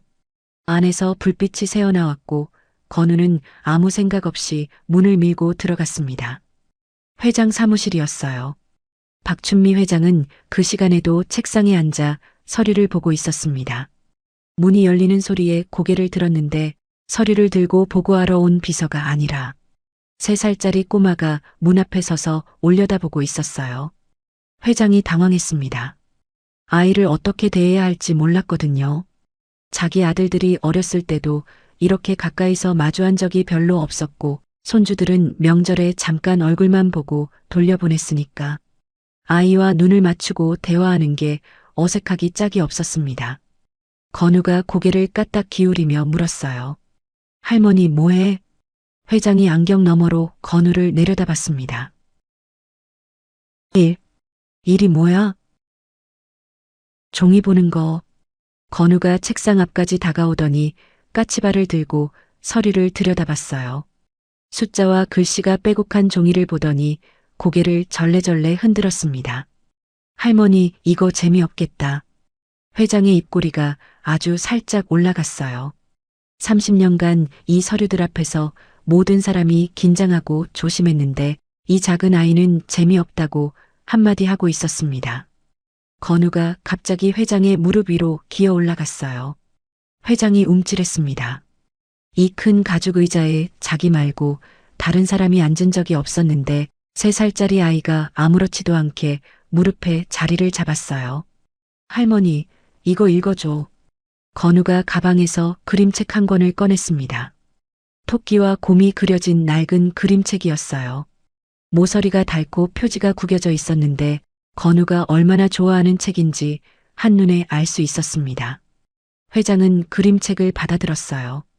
손에 익은 건 결산 보고서와 계약서뿐이었지 아이에게 읽어줄 동화책을 잡아본 건 기억나지 않을 만큼 오래전 일이었습니다. 옛날 옛적에 작은 토끼 한 마리가 회장의 목소리가 떨렸어요. 자기 귀에도 어색하게 들렸죠. 보고서를 읽을 때는 한치의 흔들림도 없던 목소리가 동화책 한 줄 읽는데 이렇게 떨릴 줄은 몰랐습니다. 건우는 아랑곳하지 않고 회장의 무릎에 등을 기대며 그림을 가리켰어요. 할머니, 이 토끼 귀여워. 이름이 뭐야? 글쎄, 토끼는 이름이 안 나와 있는데. 그럼 할머니가 지어줘. 뭘로 지을까? 복실이. 복실이 어때? 회장이 피식 웃었습니다. 본인도 모르게 나온 웃음이었어요. 30년간 사업을 하면서 웃음은 전략적으로 짓는 것이었지 마음에서 우러나온 적은 없었거든요. 그 웃음을 지은 게 실적 보고서가 아니라 3살짜리 아이의 복실이라는 한마디였다는 게 신기했습니다. 그 장면을 연서가 보고 있었어요. 건우가 사라진 걸 뒤늦게 알고 찾아 나선 연서가 회장 사무실 문 앞에서 멈춰 섰습니다. 문틈 사이로 보이는 광경에 연서는 발걸음을 뗄 수가 없었어요. 독사라 불리는 여자, 30년간 감정을 꺼내본 적 없는 철의 여인이 어린아이에게 동화책을 읽어주며 어색하게 웃고 있었습니다. 연서의 눈에 눈물이 고였어요. 저분도 할머니이구나. 차갑고 무서운 회장이기 전에 저분도 누군가의 엄마이고 할머니였구나. 연서가 조용히 들어가며 말했습니다. 회장님, 죄송합니다. 건우가 여기까지 와버렸네요. 얼른 데리고 갈게요. 건우가 발버둥을 쳤어요. 싫어. 할머니랑 책 읽을 거야. 회장이 건우의 머리를 한번 쓰다듬으며 말했습니다. 괜찮다. 좀 더 있어도 돼. 연서는 놀랐지만 고개를 숙이고 나갔어요. 문을 닫으며 마지막으로 본 건 건우가 회장의 무릎에 앉아 그림책을 넘기고 회장이 서툴게 이야기를 이어가는 모습이었습니다. 그날 이후 건우는 회장을 춘미 할머니라고 부르기 시작했어요. 춘미 할머니, 안녕. 처음 그 말을 들었을 때 회장은 굳어버렸습니다. 30년간 아무도 자기를 이렇게 부른 적이 없었으니까요. 회장님, 사장님, 독사. 전부 직함이거나 별명이었지 이름으로 불러준 사람은 없었어요. 그런데 이 작은 아이가 거침없이 이름을 부르며 웃고 있었습니다. 춘미 할머니, 오늘도 책 읽어줘? 춘미 할머니, 이거 맛있어. 할머니도 먹어봐. 춘미 할머니, 보고 싶었어. 건우가 사무실에 올 때마다 회장의 하루가 달라졌어요. 회장은 그걸 인정하고 싶지 않았지만 행동이 먼저 움직였습니다. 건우가 올 만한 날이면 사무실 한쪽에 과자를 미리 챙겨놨고 건우가 그려준 그림을 서재벽에 몰래 붙여놓았으며 건우가 할머니 보고 싶었어 하며 안기면 어색하게 하지만 점점 자연스럽게 아이의 등을 토닥였습니다. 비서가 놀랐어요. 30년간 한 번도 본 적 없는 모습이었거든요. 회장이 누군가의 그림을 벽에 붙여놓는다니. 회장이 직접 과자를 고르고 있다니. 어느 날 비서가 조심스럽게 물었습니다. 회장님, 서재벽에 그림을 붙여놓으셨던데. 회장이 서류에서 눈을 떼지 않고 대답했어요. 그게 왜? 아닙니다. 그냥 처음 보는 모습이셔서요. 쓸데없는 말 말고 일이나 해. 회장은 차갑게 잘라버렸지만 그날 밤 서재에 혼자 앉아 건우가 그려준 그림을 한참 동안 바라봤습니다. 크레파스로 삐뚤빼뚤 그린 그림이었어요. 큰 사람 하나, 작은 사람 하나. 큰 사람 옆에 어설픈 글씨로 춘미 할머니라고 적혀 있었고 작은 사람 옆에는 건우라고 적혀 있었습니다. 두 사람이 손을 잡고 있었어요. 회장의 눈가가 촉촉해졌습니다. 자기 손주들 얼굴이 떠올랐어요. 큰아들의 아이 둘, 작은아들의 아이 둘. 손주가 넷이나 있었지만 이 아이들에게 동화책을 읽어준 적이 있었던가? 생일에 직접 선물을 골라준 적이 있었던가? 운동회에 가본 적은? 발표회에 가본 적은? 한 번도 없었습니다. 비서가 대신 선물을 보내고 비서가 대신 축하 인사를 전했어요. 할머니라는 이름을 달고도 할머니 노릇을 한 번도 해본 적이 없었습니다. 건우가 춘미 할머니하고 부를 때마다 회장의 가슴 어딘가에서 녹아내리는 것이 있었어요. 그게 뭔지 회장 자신은 아직 이름을 붙이지 못했지만 30년간 얼어있던 무언가가 풀려가고 있었다는 건 확실했습니다. 그날 밤 건우의 그림을 내려다보며 회장이 혼잣말을 했어요. 내가 언제부터 이렇게 차가운 사람이 됐지? 대답은 없었습니다. 하지만 그 질문을 입 밖으로 꺼낸 것만으로도 박춘미라는 사람에게는 30년 만에 처음 있는 일이었습니다. 그날은 유난히 늦은 밤이었습니다. 거래처 감사 시즌이라 본사 전체가 야근 모드였고 연서도 자료 정리를 끝내지 못해 사무실에 남아 있었어요. 건우는 이미 어린이집 선생님한테 부탁해 늦게까지 맡겨둔 상태였죠. 밤 9시가 넘어 서류를 마무리한 연서가 회장실에 보고서를 가져갔습니다. 회장도 아직 자리에 있었어요. 책상 위에 서류가 산더미처럼 쌓여 있었고 안경 너머로 숫자를 훑던 회장이 연서를 보며 고개를 들었습니다. 다 됐어? 네, 회장님. 감사자료 최종본입니다. 회장이 보고서를 받아 훑어보더니 고개를 끄덕였어요. 됐다. 수고했어. 연서가 인사하고 돌아서려는데 회장이 불쑥 말했습니다. 잠깐, 앉아봐라. 연서가 소파에 앉았어요. 회장이 안경을 벗고 책상에 올려놓더니 의자를 돌려 연서를 마주 봤습니다. 한참을 아무 말 없이 바라보다가 입을 열었어요. 하나 물어보자. 네, 회장님. 넌 왜 그렇게 사람을 믿냐? 뜬금없는 질문이었습니다. 연서가 눈을 깜빡이며 회장을 봤어요. 회장이 이어서 말했습니다. 배신당하고 버림받고 억울한 일 당하고도 넌 왜 사람을 미워하지 않는 거야? 내가 너를 보고 있으면 이해가 안 돼. 보통 내 나이에 내가 겪은 걸 겪으면 세상이 원망스럽고 사람이 무섭고 아무도 믿기 싫을 텐데 넌 왜 아직도 사람한테 손을 내밀고 있는 거냐? 연서는 한참을 말없이 앉아 있었습니다. 창밖으로 도시의 야경이 반짝이고 있었고 사무실 안은 책상 위 스탠드 불빛만 남아 고요했어요. 연서가 천천히 입을 열었습니다. 저도 그런 적이 있었어요, 회장님. 사람을 믿으면 안 되나 보다 하고 생각한 적이요. 사랑한 사람한테 배신당했을 때 세상이 무너지는 것 같았어요. 내가 뭘 잘못한 거지? 내가 부족해서 이런 건가? 밤마다 그 생각뿐이었거든요. 그리고 부모님한테 나가라는 말을 들었을 때는 진짜 끝이라고 생각했어요. 세상에 내 편은 아무도 없구나. 혼자 살아야 하는구나. 직장에서 누명 쓰고 쫓겨났을 때도 그랬어요. 열심히 하면 인정받을 줄 알았는데 열심히 해도 안 되는 게 있다는 걸 그때 알았거든요. 그때마다 생각했어요. 사람을 믿으면 안 되나 보다. 혼자 단단해져야 하나 보다. 회장은 아무 말 없이 듣고 있었습니다. 연서의 눈이 창밖 불빛을 머금고 반짝였어요. 근데 회장님, 그날 밤 지하도에서요. 연서의 목소리가 조금 떨렸습니다. 저 진짜 바닥이었어요. 친정에서 문전박대당하고 주머니에 1,000원밖에 없고 아이는 추위에 울고 갈 곳도 없고 지하도 바닥에 주저앉아서 생각했어요. 나는 왜 이렇게밖에 못 사는 걸까? 건우한테 이런 엄마여서 미안하다고. 그때 옆에서 할머니가 쓰러져 계셨잖아요. 사람들이 다 지나갔어요. 수십 명이 지나갔는데 아무도 안 멈추더라고요. 저도 처음엔 망설였어요.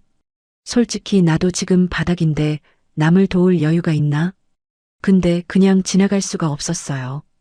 왜냐면 저도 그 바닥에 앉아 있었으니까요. 저도 도움이 필요한 사람이었으니까 도움이 필요한 사람이 보인 거예요. 잘나서 도운 게 아니라 저도 아프니까 아픈 사람이 보인 거였어요. 회장의 눈이 흔들렸습니다. 30년간 흔들린 적 없던 눈이었어요. 연서가 이어서 말했습니다. 그리고 제가 할머니한테 물을 사다 드렸잖아요. 마지막 1,000원으로요. 그랬더니 할머니가 저한테 카드를 주셨어요. 그 카드 한 장이 그날 밤 저와 건우를 살렸어요. 그때 깨달았어요, 회장님. 연서의 눈에 눈물이 고였습니다. 사람한테 상처도 받지만 저를 살리는 것도 사람이구나. 배신하는 것도 사람이고 손 내밀어주는 것도 사람이에요. 사람이 무서워서 사람을 안 믿으면 저를 살려줄 사람까지 놓치는 거더라고요. 연서가 눈물을 손등으로 닦으며 웃었어요. 그날부터 다시 사람을 믿기로 했어요. 바보 같다고 생각하실 수도 있어요. 또 배신당할 수도 있고 또 상처받을 수도 있겠죠.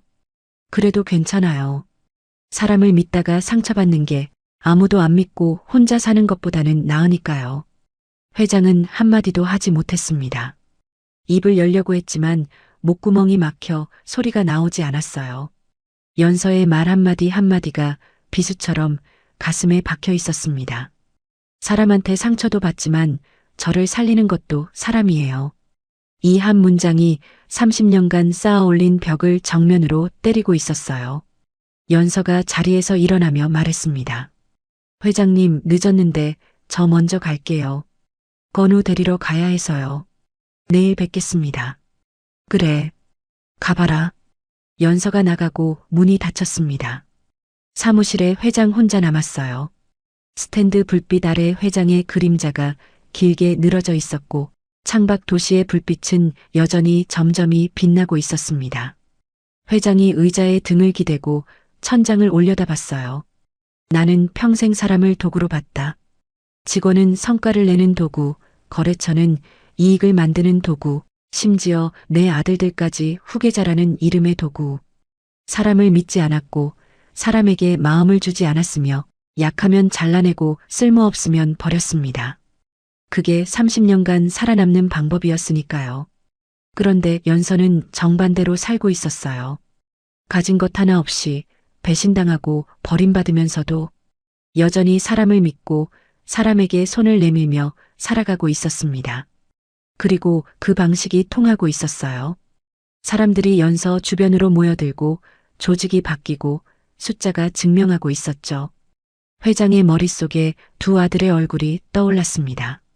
큰아들 도연이 초등학교 때 처음으로 반에서 1등을 하고 상장을 받아온 날, 현관문을 벌컥 열고 뛰어들어와 상장을 내밀며 소리쳤었죠. 엄마, 나 1등 했어. 엄마, 나 잘했지? 그때 자기가 뭐라고 했던가. 이 정도로 뭐가 잘한 거야? 전교 1등을 해야지. 아이의 얼굴에서 빛이 사라지던 그 순간을 회장은 아직 기억하고 있었어요. 기억하고 있으면서 30년간 모른 척 했습니다. 작은 아들 도윤이 대학교에 들어가서 처음으로 엄마를 찾아온 날. 엄마, 나 경영학 말고 다른 걸 해보고 싶어. 미술을 배우고 싶어. 눈을 반짝이며 말하던 아이에게 자기가 한 대답.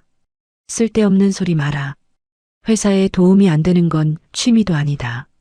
그날 이후 도윤이는 다시는 엄마 앞에서 하고 싶은 이야기를 꺼내지 않았어요.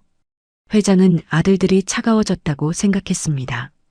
엄마한테 관심이 없고 회사 자리에만 눈이 멀었다고, 돈만 밝히는 놈들이라고. 그래서 더 차갑게 대했고 더 경쟁시키고 더 채찍질했어요. 그런데 오늘 밤 연서의 말이 그 착각을 깨뜨렸습니다. 아들들이 차가워진 게 아니었어요. 내가 차갑게 만든 거였습니다. 잘했다는 말 한마디 해주지 않았으니까. 내 꿈을 응원한다는 말 한 번 해주지 않았으니까. 사랑한다고, 고맙다고 한 번도 말해주지 않았으니까. 아이들은 처음부터 돈을 원한 게 아니었어요. 엄마의 인정을 원했고, 엄마의 사랑을 원했으며, 잘했다. 아들아, 그 한마디를 듣고 싶었던 것 뿐이었습니다. 그걸 주지 않은 건 세상이 아니라 자기 자신이었어요. 연서의 말이 다시 귓가에 울렸습니다. 사람한테 상처도 받지만 저를 살리는 것도 사람이에요. 회장은 두 손으로 얼굴을 감쌌어요. 어깨가 떨리기 시작했습니다. 소리 없이, 하지만 멈출 수 없이. 박춘미 회장의 눈에서 눈물이 흘러내렸습니다. 30년 만에 처음이었어요. 남편을 잃었을 때도, 사업이 무너질 뻔했을 때도, 세상이 등을 돌렸을 때도 울지 않았던 사람이 오늘 밤 텅 빈 사무실에서 혼자 울고 있었습니다. 아들들에게 미안해서, 손주들에게 미안해서, 30년간 사람을 도구로 보며 살아온 자기 자신이 부끄러워서. 울음이 한참 동안 멈추지 않았어요. 스탠드 불빛이 회장의 젖은 얼굴 위로 흔들리고 있었고 서재 벽에 붙어 있는 건우의 그림이 그 불빛 아래에서 조용히 빛나고 있었습니다. 춘미 할머니랑 건우 손을 잡고 있는 두 사람의 그림. 회장이 그림을 바라보며 중얼거렸어요. 이제라도 늦지 않은 걸까? 대답해주는 사람은 없었지만 회장은 알고 있었습니다. 더 늦추면 진짜 늦는다는 걸. 30년은 이미 지나갔지만 지금 시작하면 아직 남은 시간이 있다는 걸. 밤은 깊어가고 있었지만 박춘미 회장의 안에서는 무언가가 밝아지기 시작하고 있었습니다. 다음 날 아침 회장은 평소와 다른 하루를 시작했습니다. 출근하자마자 비서를 부른 게 아니라 핸드폰을 꺼내 연락처를 열었어요. 큰아들 도연, 작은아들 도윤. 두 이름 위에 손가락이 한참을 머물렀습니다. 이 번호로 전화를 건 적이 언제였던가. 업무 지시가 아닌 전화를 한 적이 있기는 했던가. 회장이 큰아들에게 먼저 전화를 걸었어요. 신호가 3번 울리고 나서야 전화가 연결됐습니다. 네, 어머니. 무슨 일이십니까? 차갑지는 않았지만 경계하는 목소리였어요. 엄마가 전화하면 열에 9은 업무 지시였으니까 아들 입장에서는 또 무슨 일인가 싶은 게 당연했죠. 회장이 입을 열었습니다. 도연아, 이번 주말에 시간 되니? 주말이요? 무슨 회의가 있습니까? 회의가 아니라 밥이나 먹자. 전화기 너머로 짧은 침묵이 흘렀어요. 밥이요? 그래. 도윤이한테도 연락할 거다. 셋이 밥 먹자. 도연이 한참을 말이 없다가 조심스럽게 대답했습니다. 알겠습니다. 어디로 갈까요? 내가 정해서 알려주마. 전화를 끊고 작은아들에게도 같은 연락을 했어요. 도윤의 반응도 비슷했습니다. 어머니가 식사를 하자고요? 어디 편찮으신 건 아니죠? 아프지 않다. 그냥 밥 먹자는 거야. 알겠습니다, 어머니. 두 통의 전화를 끊고 회장은 의자에 등을 기댔어요. 심장이 두근거렸습니다. 수천억 원짜리 계약서에 사인할 때도 떨리지 않던 손이 아들한테 밥 먹자는 전화 한 통에 떨리고 있었어요. 주말이 왔습니다. 회장이 고른 곳은 호텔 레스토랑이나 고급 한정식집이 아니었어요. 오래전 아이들이 어렸을 때 가끔 데려가던 작은 한식당이었습니다. 남편이 살아있을 때 넷이서 갔던 곳이었죠. 아직도 그 식당이 있을까 싶어 비서에게 확인시켰더니 주인이 바뀌었지만 자리는 그대로 있다고 했어요. 도연이 먼저 도착해 있었고 도윤이 그 뒤로 들어왔습니다. 두 아들 모두 정장 차림이었어요. 엄마를 만나는 자리에도 정장을 입고 오는 게 이 가족의 거리감을 말해주고 있었죠. 세 사람이 마주 앉았습니다. 어색한 침묵이 내려앉았어요. 도연이 물컵을 들었다 내려놓고 도윤이 메뉴판을 집었다가 다시 놓았습니다. 뭘 말해야 할지 아무도 몰랐어요. 30년간 업무 보고와 실적 회의로만 마주 앉았던 세 사람이 밥상 앞에서 할 수 있는 대화가 없었습니다. 음식이 나왔지만 젓가락을 드는 사람이 없었어요. 회장이 먼저 입을 열었습니다. 내가 너희한테 미안하다. 식당 안의 공기가 멈춘 것 같았어요. 도연의 젓가락 든 손이 굳었고 도윤은 고개를 들어 엄마를 똑바로 쳐다봤습니다. 둘 다 같은 표정이었어요. 이게 무슨 소리야 라는 얼굴. 평생 이런 말을 들어본 적이 없었으니까요. 사과는커녕 수고했다는 말조차 들어본 기억이 없는데 미안하다니. 도연이 먼저 입을 열었습니다. 어머니, 갑자기 왜 그러세요? 어디 편찮으신 거 아닙니까? 아니다. 아프지 않다. 아프면 비서가 연락했겠지. 그럼 왜 갑자기? 갑자기가 아니야. 회장이 도연의 말을 조용히 잘랐어요. 이 말을 30년은 늦게 하는 거다. 회장은 물컵을 내려놓고 두 아들을 번갈아 바라봤습니다. 떨리는 목소리였지만 한 글자도 빠뜨리지 않으려는 듯 천천히 말했어요. 내가 너희를 경쟁시켰다. 형제끼리 겨루게 만들어 놓고 이기는 쪽만 인정하고 지는 쪽은 자격이 없다고 했다. 잘해도 부족하다고 했고 못하면 쓸모없다고 했다. 도연과 도윤의 표정이 굳어가고 있었어요. 엄마 입에서 이런 말이 나올 줄은 상상도 못했기 때문이었습니다. 너희가 돈만 밝히는 줄 알았고 엄마 회사만 노리는 줄 알았어. 그래서 더 차갑게 대했어. 감정 보이면 약하다고 했고 원하는 거 말하면 쓸데없다고 잘라버렸지. 회장의 음성이 갈라졌지만 멈추지 않았어요. 도연아, 내가 초등학교 때 상장 받아와서 잘했다고 했을 때 내가 전교 1등을 해야지 라고 한 거 기억하니? 도연의 눈이 흔들렸습니다. 30년 전 일을 엄마가 기억하고 있을 줄 몰랐거든요. 기억합니다. 그때 내 얼굴에서 빛이 사라지더라. 나는 그걸 보고도 모른 척했다. 약하게 키우면 안 된다고 스스로 합리화하면서. 회장이 작은 아들을 바라봤습니다. 도윤아, 내가 대학교 때 미술을 하고 싶다고 했을 때 쓸데없는 소리 마라 라고 한 거. 도윤이 입술을 깨물었어요. 그 뒤로 넌 다시는 엄마 앞에서 하고 싶은 이야기를 꺼내지 않았다. 나는 그게 내가 철이 들었다고 생각했어. 바보처럼. 식당 안이 조용했습니다. 옆 테이블 소리도 주방 소리도 사라진 것 같았어요. 세 사람만 남은 세계 같았습니다. 회장이 말을 이었어요. 너희가 차가워진 게 아니었어. 내가 차갑게 만든 거였다. 너희는 처음부터 돈이 아니라 엄마의 사랑을 원했는데 내가 그걸 안 준 거야. 아니, 줄 줄을 몰랐어. 사업한다고, 살아남아야 한다고, 약하면 안 된다고 자기한테 핑계를 대면서 정작 내 아이들한테 사랑 한마디 못한 게 30년이다. 회장의 눈에 눈물이 차올랐습니다. 미안하다, 도연아. 미안하다, 도윤아. 엄마가 너무 늦었다. 도윤이 먼저 무너졌어요. 고개를 푹 숙이더니 어깨가 들썩이기 시작했습니다. 어머니, 저희는 그냥. 목소리가 떨려서 말이 제대로 나오지 않았어요. 저희는 그냥 어머니한테 잘했다는 말 한마디 듣고 싶었어요. 그거 하나면 됐는데 그 한마디가 왜 이렇게 안 오나 싶어서 이제는 안 올 줄 알았어요. 도연도 눈시울이 붉어졌습니다. 입술을 꽉 깨물고 참으려 했지만 동생이 우는 모습을 보자 더는 버틸 수 없었어요. 저도 그랬습니다, 어머니. 어머니한테 인정받고 싶어서 미친 듯이 일했어요.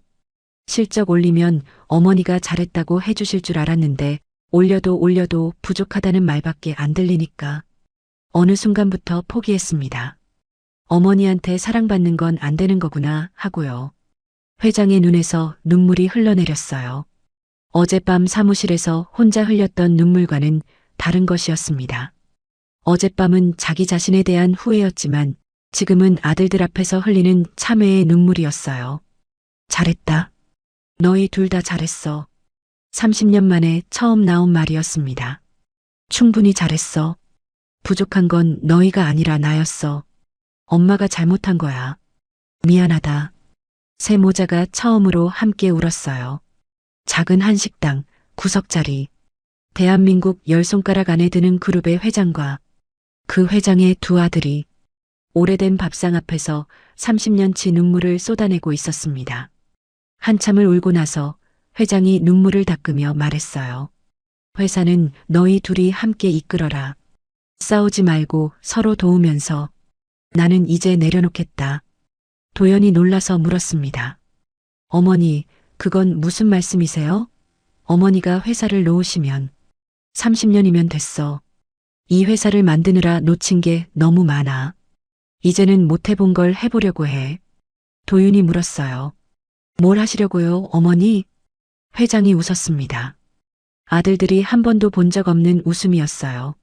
승리했을 때의 날카로운 미소도 아니고 거래를 성사시켰을 때의 만족스러운 웃음도 아닌 그냥 엄마의 웃음이었습니다. 손주들 학교 앞에서 기다리는 할머니. 그게 해보고 싶어? 도연의 눈에서 다시 눈물이 흘렀어요. 도윤은 고개를 숙이고 한참을 소리 없이 울었습니다. 회장이 두 아들의 손을 하나씩 잡았어요. 30년 만에 처음 잡는 아들의 손이었습니다. 거칠고 큰 손이었어요. 어느새 이렇게 컸구나. 이 아이들이 이렇게 크는 동안 나는 뭘 한 거지.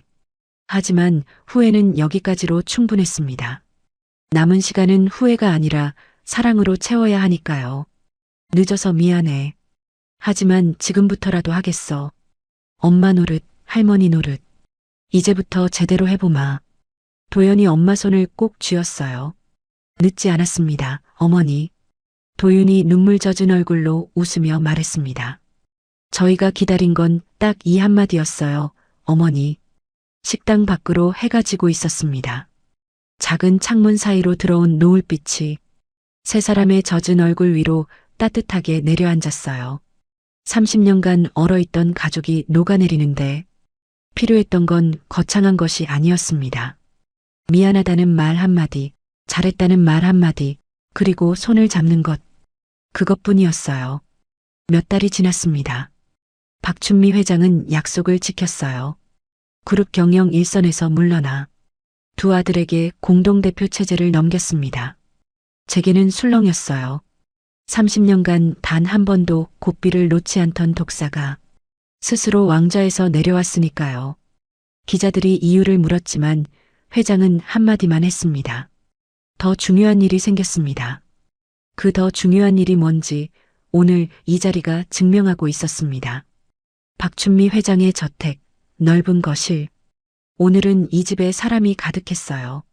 큰아들 도연 가족, 작은아들 도윤 가족, 손주 넷이 거실을 뛰어다니며 소리를 질렀고 연서와 건우도 와 있었습니다. 그리고 거실 한쪽 어색하게 서 있는 두 사람이 있었어요. 연서의 부모였습니다. 연서의 부모가 이 자리에 오기까지는 사연이 있었어요. 며칠 전 박춘미 회장이 직접 연서의 부모를 찾아갔습니다. 비서도 데려가지 않고 혼자 갔어요. 연서의 아버지가 문을 열었을 때 눈앞에 검은 코트를 입은 낯선 여자가 서 있었죠. 누구세요? 박춘미입니다. 이연서 아버지 되시죠? 연서의 아버지 얼굴이 굳었어요.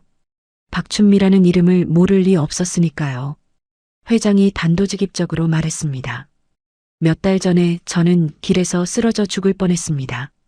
한겨울밤 지하도 바닥에서요. 수십 명이 지나갔는데 아무도 멈추지 않았어요.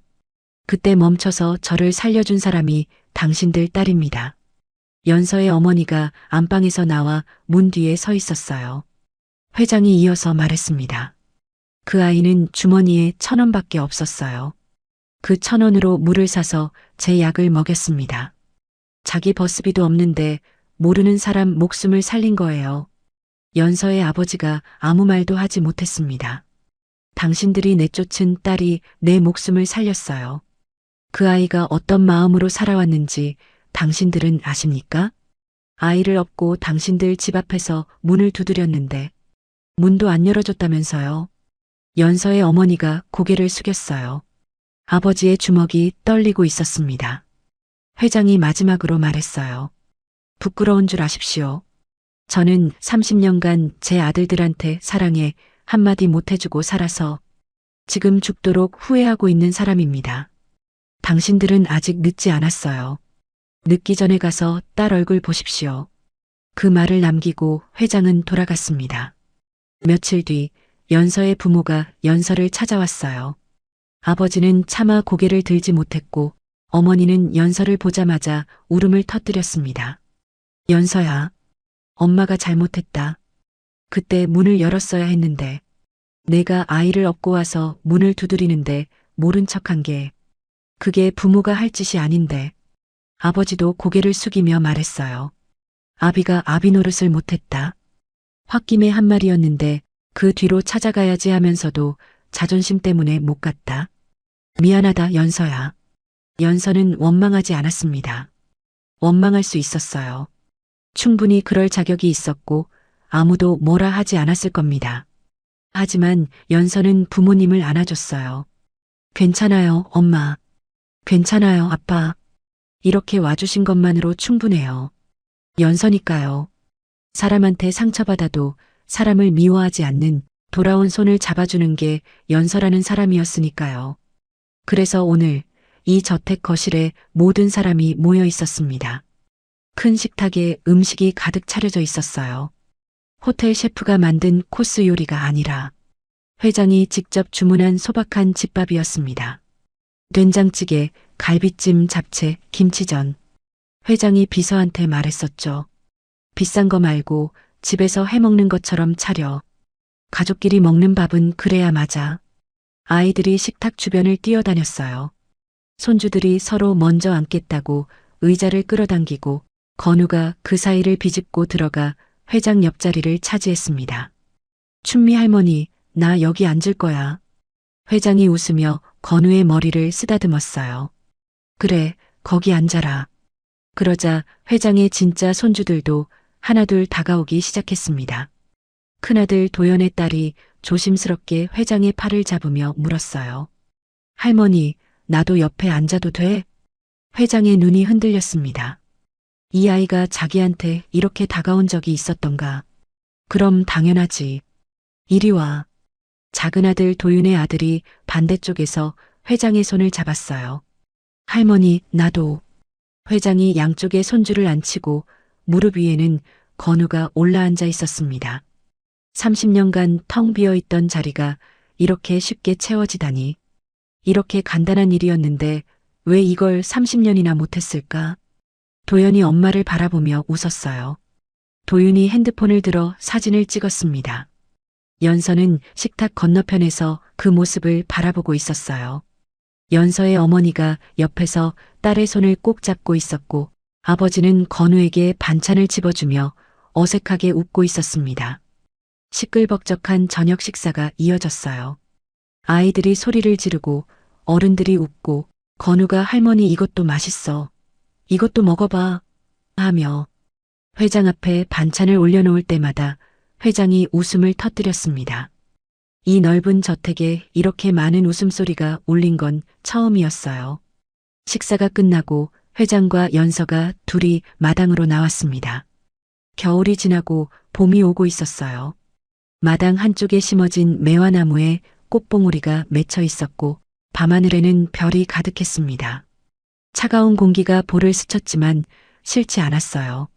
안에서 흘러나오는 웃음소리가 그 추위를 데워주고 있었으니까요. 회장이 먼저 입을 열었습니다. 그날 지하도에서 내가 사준 물 한 모금. 그게 내 평생에서 가장 비싼 물이었어. 연서가 고개를 저으며 말했어요. 회장님이 저한테 주신 카드는요.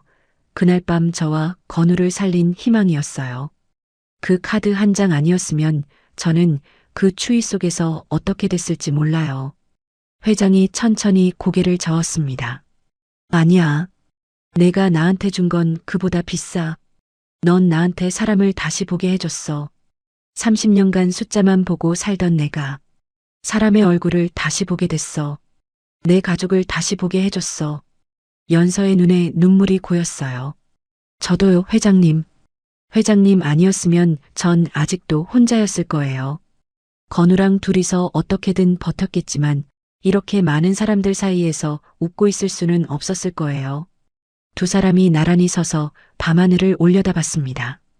말없이, 하지만 충분히. 그 침묵 안에 30년의 외로움과 25해의 고단함, 그리고 두 사람이 서로에게 건넨 온기가 모두 담겨 있었어요. 그때 안에서 소리가 들렸습니다. 춘미 할머니, 빨리 와. 아이스크림 먹자. 건우 목소리였어요. 이어서 손주들 목소리가 겹쳐 들렸습니다. 할머니, 빨리 와. 우리도 같이 먹을 거야. 할머니, 빨리. 회장이 돌아봤습니다. 거실 유리문 너머로 아이들이 손을 흔들고 있었어요. 건우도 손주들도 모두 회장을 부르고 있었습니다. 그 뒤로 도연이 웃고 있었고 도윤이 아이스크림 통을 들고 서 있었으며 연서의 부모님이 나란히 앉아 그 풍경을 바라보고 있었죠. 회장의 얼굴에 미소가 번졌습니다. 세상에서 가장 따뜻한 미소였어요. 주름 사이로 번지는 그 웃음은 거래를 성사시켰을 때의 웃음도 경쟁자를 이겼을 때의 웃음도 아닌 그냥 할머니의 웃음이었습니다. 그래 간다. 할머니 간다. 회장이 걸어갔어요. 천천히 하지만 가벼운 발걸음으로 30년간 전쟁터를 향해 걷던 그 발걸음이 오늘은 가족을 향해 움직이고 있었습니다. 연서가 그 뒷모습을 바라보며 미소 지었어요. 그리고 자기도 천천히 그 뒤를 따라 걸어갔습니다. 문을 열자 따뜻한 공기와 함께 아이들의 웃음소리가 쏟아져 나왔어요. 그 안에서 모든 사람이 웃고 있었습니다. 그날 지하도에서 1,000원짜리 물 한 병이 한 사람의 목숨을 살렸습니다. 그리고 그 사람이 건넨 카드 한 장이 한 엄마와 아이를 살렸죠.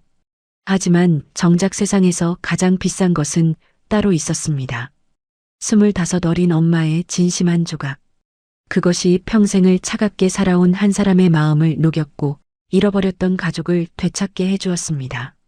세상에서 가장 비싼 것은 돈이 아닙니다. 누군가를 향한 따뜻한 마음 한 조각, 그것 하나면 충분합니다. 오늘도 들어주셔서 감사합니다. 이 이야기가 위로가 됐다면 구독과 좋아요 부탁드리고요. 여러분의 소중한 이야기도 댓글로 남겨주세요. 그럼 다음 이야기에서 또 뵙겠습니다. 행복하세요.